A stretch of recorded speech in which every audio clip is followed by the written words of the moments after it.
सुंदरी का नशा बादशाह के दिमाग को इस तरह घायल कर चुका होता है कि बादशाह जो होता है वो गुलाम को लेकर सुंदरी को तलाश करके अपने घर लेकर आ जाता है। सुंदरी जैसे ही महल में कदम रखती है तो पूरा महल जो होता है कांप जाता है।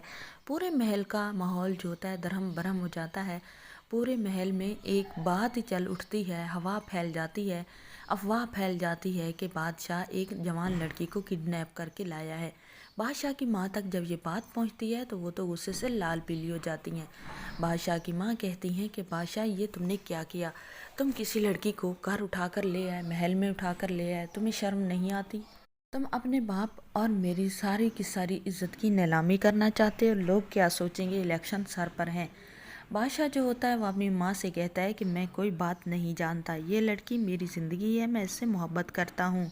मुझे बस इतना पता है कि मुझे इससे शादी करनी है और इसे सारी ज़िंदगी के लिए पास रखना है। माँ जो होती है बादशाह की वो कहती है कि बादशाह तुम पागल हो गए हो, तुम्हें हमारे लाड प्यार ने बिगाड़ कर रख दिया है, जहाँ से ये लड़की लाए हो वहीं वापस छोड़ के आओ। बादशाह कहता है माँ से कि ऐसा नहीं हो सकता, आपने ऐसा जो सोचा है अपने ज़हन से निकाल दें, सुंदरी हमेशा यहाँ पर रहेगी। अब जो होती है बादशाह की माँ वो अब बहुत ज़्यादा गुस्सा होती है और गुलाम की माँ के साथ ही झगड़ा शुरू कर देती है, क्योंकि अब उसे कहीं और गुस्सा निकालने का मौका ही नहीं मिल रहा होता। फिर उसके माइंड में एक सोच आती है कि क्यों ना इसमें इन्वॉल्व किया जाए गुलाम को। गुलाम जो बादशाह का दोस्त होता है उसके पास जाती है और कहती है कि मैं आपसे एक बात करना चाहती हूँ, आप अगर बड़ी बेगम मान कर ये मेरी बात मान लें तो बहुत अच्छा होगा, अगर ना माने तो फिर मैं आपको एक औरत की इज्जत का वास्ता दूंगी। बहुत कस्में वास्ते देती है। तो गुलाम कहता है कि बीबी जी आप कहें, ऐसा क्यों बोल रही हैं, ये गुलाम की तौहीन है। तो जो होती है बादशाह की माँ वो कहती है कि ये बादशाह जो लड़की लेकर आया है तुम तो समझदार हो, तुमने अपनी समझ गवा दी बादशाह के सामने, तुमने क्यों लेकर आने दी, इसे वापस छोड़ कर आओ। बादशाह जो गुलाम होता है वो कहता है कि मैं रोकता रहा था। जो होती है बादशाह की माँ वो कहती है मुझे मालूम है तुम इज्जतदार हो, तुम रोकते रहे होगे, तुम्हें ये बात अच्छी नहीं लगी होगी। गुलाम हामी भर लेता है। तो फिर बादशाह की माँ कहती है अगर तुम्हें ये बात अच्छी नहीं लगी तो फिर तुम इस लड़की को उसकी इज्जत की खातिर वापस लौटा आओ।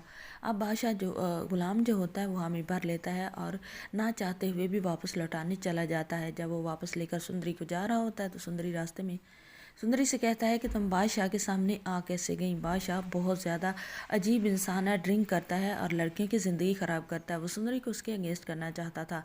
तो सुंदरी जो होती है वो कहती है आप तो अच्छे इंसान हैं ना, क्या आप मेरी इज़्ज़त की हिफाजत कर सकते हैं? तो गुलाम जो होता है हामी भर लेता है। वो तो एक औरत की इज़्ज़त की खातिर पड़ता है, लेकिन इस पॉइंट पर आकर सुंदरी गुलाम से मोहब्बत करने लगेगी और गुलाम के लिए उसके दिल में मोहब्बत जाग जाएगी। आने वाली एपिसोड बहुत ज़्यादा इंटरेस्टिंग होने वाली हैं, जब दो ताकतवर इंसान अपनी मोहब्बत के बलबूते पे एक दूसरे के आमने सामने होंगे, दोस्तियाँ भी टूट जाएंगी और एक दूसरे की कत्ल गारत पर आ जाएंगे। बादशाह वापस जब आता है तो गुलाम जब वापस आता है तो बादशाह जो होता है उसके कत्ल पर उतर आता है। आने वाली एपिसोड बहुत ज़्यादा इंटरेस्टिंग होने वाली है। चैनल पर नहीं तो वीडियो को लाइक शेयर, चैनल को सब्सक्राइब